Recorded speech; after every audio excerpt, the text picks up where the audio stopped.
Bueno, pues era, ¿cómo decirlo? Pues estaban dependiendo de la clase social en la que te tocaba estar, ¿no? Dependiendo, la aristocracia tenía más posibilidades que el pueblo raso, ¿no? Pero en general eran las labores del trabajo. En la Edad Media, el trabajo fuerte era el trabajo de la lana, el tejido, etcétera, etcétera, donde las mujeres tenían una participación ahí importante. Es decir, que le interesaba a las mujeres el trabajo. Y fíjense que las reglas sociales eran mucho más fuertes, mucho más, más impositivas para las mujeres de la aristocracia que para las mujeres que pertenecían al estado de los siervos, ¿no? Que tenían, digamos, una mayor libertad de movilidad, de acción, etcétera, etcétera, ¿no? Incluso una mayor libertad sexual. Entonces, pues ese era el rol. Y de estos factores que nos acaba de mencionar, ¿cuál cree que fue el determinante para que las mujeres empezaran a desarrollarse en el ámbito de la literatura, que empezaran a expresarse por medio de la literatura? Bueno, fíjate, en la literatura tenemos aquello de Abelardo y Eloísa, ¿no? Donde una mujer se quiere educar, quiere ir a la escuela, se educa, se enamora del profesor, pero está en el terreno de la aristocracia, ¿no? Pero también hemos visto, pues, la grandísima poeta de la Edad Media, mujer, es una alemana mística, Hildegard von Bingen, ¿no? Que también pertenecía a esos estratos, es decir, esa gente en la aristocracia, los que pertenecían al estado de la nobleza, son los que podían educarse, hacer literatura, etcétera, etcétera. Por otro lado, siempre es bien interesante cómo la literatura en español inició en voz de mujer. Escrita por mujer, no sabemos, pero sí en voz de mujer. Pensemos en las jarchas mozárabes, son en voz de mujer. Siempre una muchachita que le cuenta a la mamá algo referente a que se fue el novio, se fue el amigo, etcétera, etcétera, ¿no? Pero siempre es en voz de mujer. Pero luego, en la tradición galaico-portuguesa, que es la otra gran tradición poética de España, pues tenemos que lo mismo, las canciones de amigos son de una muchacha contándole a la mamá, doliéndose por la ausencia, por la partida del amigo, del novio. Y bueno, nos podría mencionar a algunas mujeres más destacadas de esta época y alguna en especial que nos inspire. Yo creo, así como inspirar, no, pero yo creo que dos poetas muy buenas, poderosas, sus voces verdaderamente poderosas, son dos. La primera es Hildegard von Bingen, alemana, poeta mística, y por el otro lado, la Condesa de Día. Me parece que la Condesa de Día es una grandísima poeta, y a pesar de que solo se le conocen poquitos poemas, una poeta que perteneció a los trovadores provenzales, a la tradición provenzal.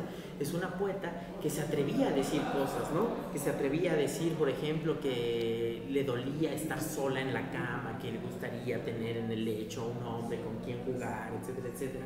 Entonces es una poeta muy extraña para su momento. Así se llama, Condesa de Día, de estos poetas trovadores provenzales de la tradición de Aquitania y de Ricardo Corazón de León, Guillermo de Poitiers y todos estos poetas que inventaron el amor, pues, hacia el año 1000 y todo eso.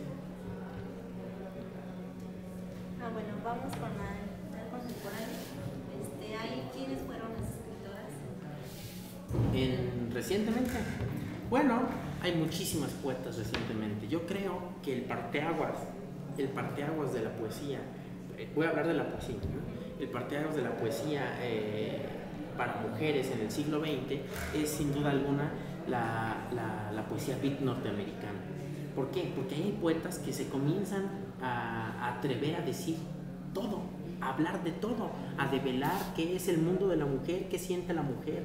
Acuérdense de las ideas aquellas del feminismo de Len Sixsud, por ejemplo, ¿no?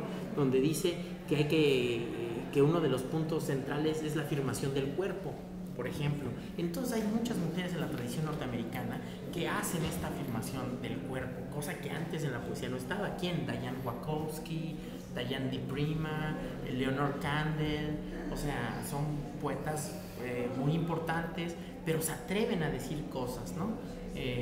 eso me parece que fue muy importante, sobre todo para la poesía norteamericana, para liberar a las mujeres, para decir cosas. En México eso no sucede. Las mujeres son más cuidadosas, no van hacia ese camino.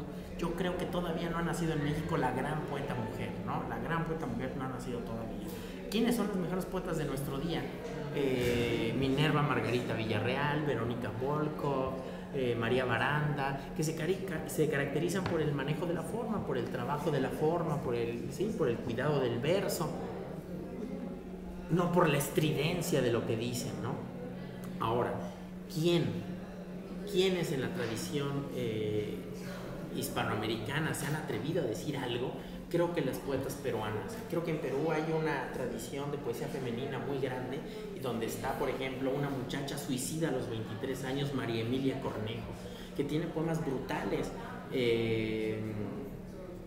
hablando de lo que es ser mujer, hablando de las cosas oscuras, digamos, que hay en ser mujer, no solamente responder al modelo rosa que impone, digamos, la sociocultura. Mariela Dreyfus es otra, Magdalena Chocano, o sea, Doris Morismato. Hay muy buenas poetas en Perú, y en general en América ha habido buenas poetas, ¿no? También Cristina Peri Rossi en Uruguay, Diana Velesi en Argentina, por supuesto la Pizarnik. O sea, hay una buena tradición de poetas latinoamericanas, hispanoamericanas, que se atreven a decir cosas. En España hay hoy mismo una muy buena poeta que en esta tendencia, que se atreve a decir, valiente, de afirmación, de centrar a la mujer en el lugar que ocupa en el mundo ya desde hace mucho tiempo, Raquel Lanceros, maravillosa poeta. En España es lo más importante que hay hoy en la poesía femenina. Bueno, de todas las escritoras que ya me han mencionado, ¿cuál cree que es la que haya escrito? A mí me parece que la impactante, la que cambió la historia de la poesía escrita por mujeres en Latinoamérica, en esta tendencia neoconfesional, se llama María Emilia Cornejo. La que te digo, María Emilia Cornejo. Fíjate que nosotros en Círculo de Poesía tenemos una sección que se llama La Bella Curva, de poesía neoconfesional femenina. Entonces, si ustedes la buscan, www.circulodepoesia.com, La Bella Curva con K y B chica.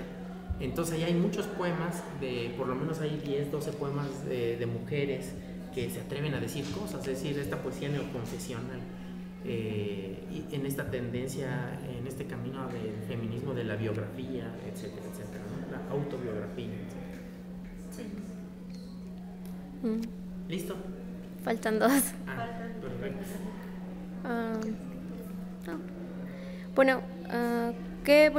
¿Qué cree que es lo que ha impulsado principalmente a las escritoras, a las mujeres, para seguir escribiendo durante todo este tiempo? Que el mundo ha cambiado, ¿no? Pues que las impulsa lo mismo que los hombres. Es decir, la necesidad de decir algo, de decir cosas, de explicar su mundo, su vida, de develar sus circunstancias, de dar cuenta de su aquí y su ahora. Pero a mí me parece que ya las mujeres lo dicen igual que los hombres, ¿no?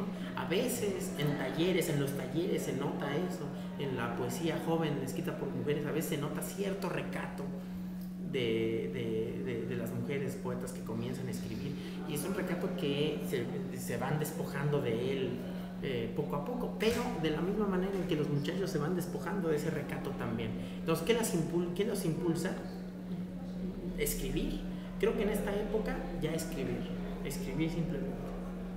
Bueno, ¿y cree que ha habido algún progreso desde que se empezó a desarrollar la mujer con más libertad hasta estas épocas, o cree que ha seguido igual? No, desde luego han enriquecido en nuestra tradición literaria, en nuestra tradición poética, la han enriquecido notablemente. Nosotros tenemos poetas maravillosas en México tan solo, Enriqueta Ochoa, Castellanos, o sea, tenemos en todas las generaciones narradoras y poetas, tenemos autoras muy importantes. Ahora, a partir de la década de los 50, que me parece que es cuando cambia la literatura en México, que las mujeres, los hombres también empiezan a ir a la universidad, etcétera, etcétera, tenemos poetas de muchísimo valor, poetas de mucho cuidado formal, te decía Verónica Volkov, pero también poetas que comenzaron a cambiar la visión de lo que dicen las mujeres, como Silvia Tomasa Rivera, que se atreve a decir un poco más cosas, ¿no?